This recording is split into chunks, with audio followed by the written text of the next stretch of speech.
Big TV భక్తి సమాచారం WhatsApp ఛానల్లో జాయిన్ అవ్వండి. అన్ని విశేషాలు ఎప్పటికప్పుడు తెలుసుకోండి.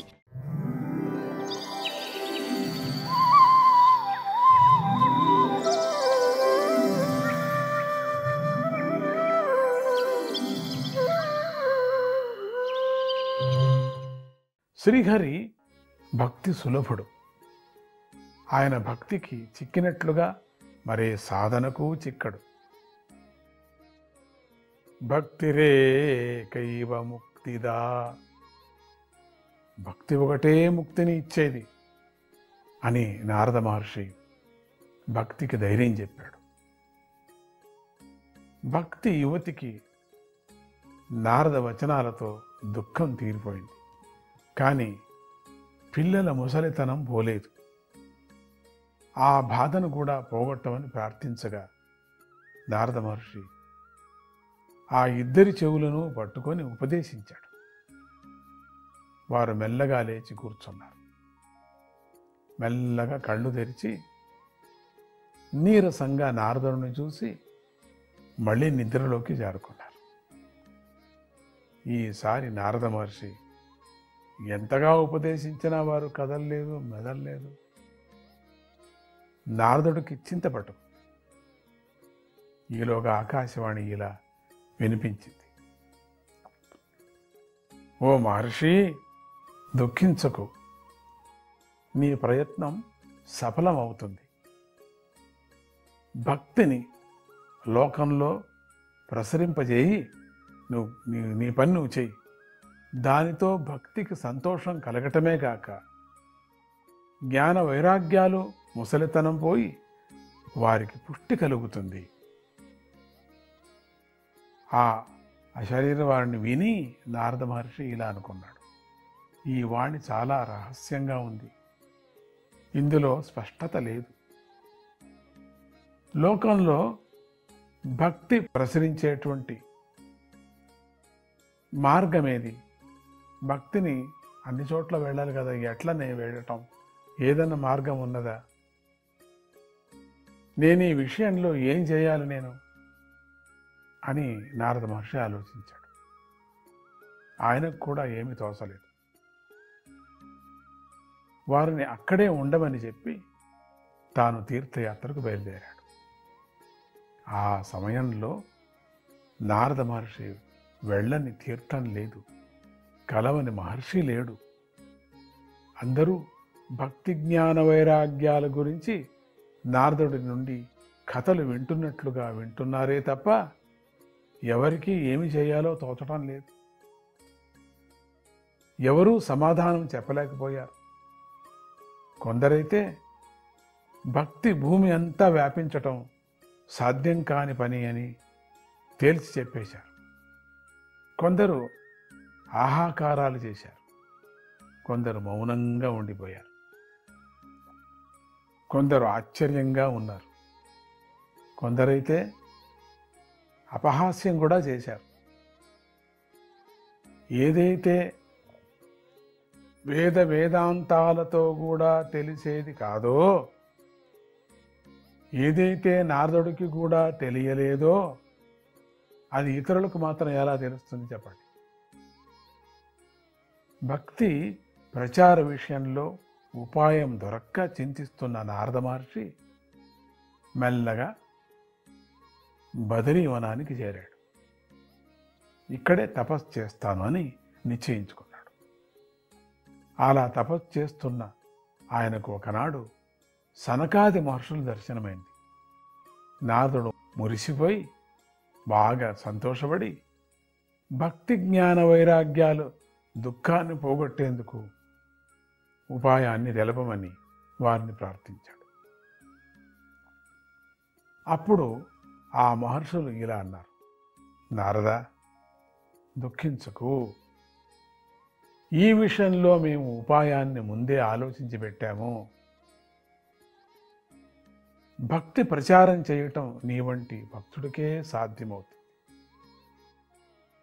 ఋషులు అనేక సాధన మార్గాలను చూపించారు. అవన్నీ కూడా చాలా కష్టకరంగా ఉన్నాయి. శ్రీహరి దర్శనాన్ని చేయించగల భక్తి సాధన మాత్రం రహస్యంగానే ఉండిపోయింది. నీ వంటి కొందరు మాత్రమే దాన్ని తెలుసుకున్నారు. ఆ కారణం చేతనే దేవవాణి నీకు భక్తి ప్రచారం అనే పనిని అప్పగించింది. ద్రవ్యయజ్ఞము, తపోయజ్ఞము, యోగయజ్ఞము, స్వాధ్యాయ, జ్ఞానయజ్ఞము అని ఇలా చాలా యజ్ఞాలు ఉన్నాయి. సత్కర్మ సూచకో నూనం జ్ఞానయజ్ఞ స్మృతో బుధైః శ్రీమద్భాగవతాలాపః సతు గీతః శుకాదిభిః. అన్ని యజ్ఞాలలోకి జ్ఞానయజ్ఞం గొప్పది. శ్రీమద్భాగవతాన్ని గానం చేయటం అనే జ్ఞానయజ్ఞం శుకమహర్షి మొదలైన గొప్పవారి చేత గానం చేయబడింది. ఆ భాగవతాన్ని నువ్వు లోకంలో ప్రచారం చెయ్యి, గానం చెయ్యి. ప్రళయం హి గమిష్యంతి శ్రీమద్భాగవత ధ్వనేః కలేర్దోషా ఇమే సర్వే సింహశబ్దాత్ వృకా ఇవ. సింహశబ్దాత్ వృకా ఇవ. భాగవత ధ్వనితో కలిదోషాలు, కష్టాలు అన్నీ కూడా సింహగర్జనకు తోడేళ్లు పారిపోయినట్లుగా పారిపోతాయి అన్నారు. అప్పుడు నారద మహర్షి ఇలా అన్నాడు, ఓ ఋషులారా, నేను వేదాంగాలను అన్నిటినీ గానం చేసినా కూడా జ్ఞాన వైరాగ్యాలకు కష్టం పోలేదు కదా. ఆ జ్ఞాన వైరాగ్యాలకు కష్టం పోతేనే అప్పుడు సార్థకం అవుతుంది. అటువంటిది భాగవత గానంలో భాగవత గానంతో ఎలా పోతుంది నాకు చెప్పండి అన్నాడు. నేను ఏదేదో కష్టపడ్డా వాళ్ళ కష్టం పోవాలని, కానీ పోలేదు. కేవలం భాగవత గానంతో ఎట్లా పోతుంది?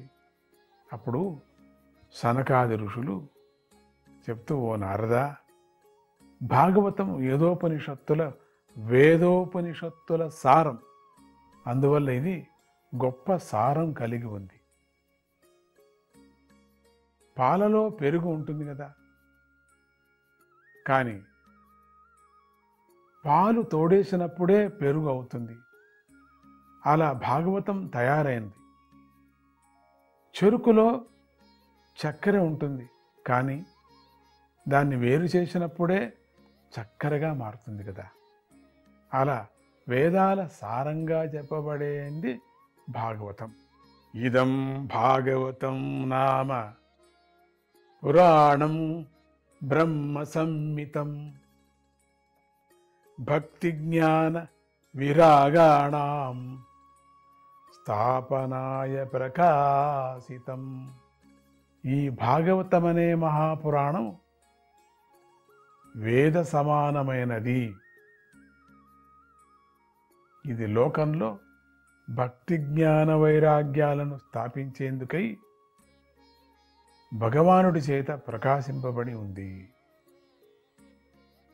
పూర్వం వ్యాసుడు దుఃఖంలో ఉండగా నారాయణుడు బ్రహ్మదేవుడు నీకు తెలిపిన చతుశ్లోకి భాగవతాన్ని నువ్వే స్వయంగా వ్యాస భగవానుడికి ఉపదేశించావు కదా. ఆయన దాన్ని విస్తారంగా 18,000 శ్లోకాలలో రచించాడు. శుక మహర్షికి ఉపదేశించాడు.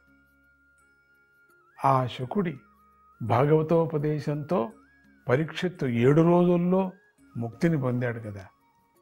అటువంటి భాగవతం యొక్క సహాయంతో నువ్వు లోకంలో భక్తిని వ్యాపింపజేసి భక్తి జ్ఞాన వైరాగ్యాల కష్టాన్ని పోగొట్టగలవు.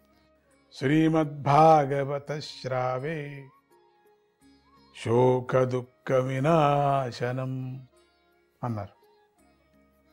అప్పుడు నారద మహర్షి, ఓ మహర్షులారా, మీ దర్శనంతో నా సందేహం తీరింది, కష్టం తొలగిపోయింది.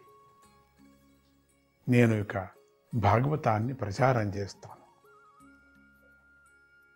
ఇంటింటా భాగవతం వినిపించేలాగా చేస్తాను అని అంటూ వారికి నమస్కరించి అప్పటి నుంచి సంకల్పించాడు. వాళ్ళ ఆశీర్వచనాన్ని కూడా తీసుకున్నాడు. నమో నారాయణ.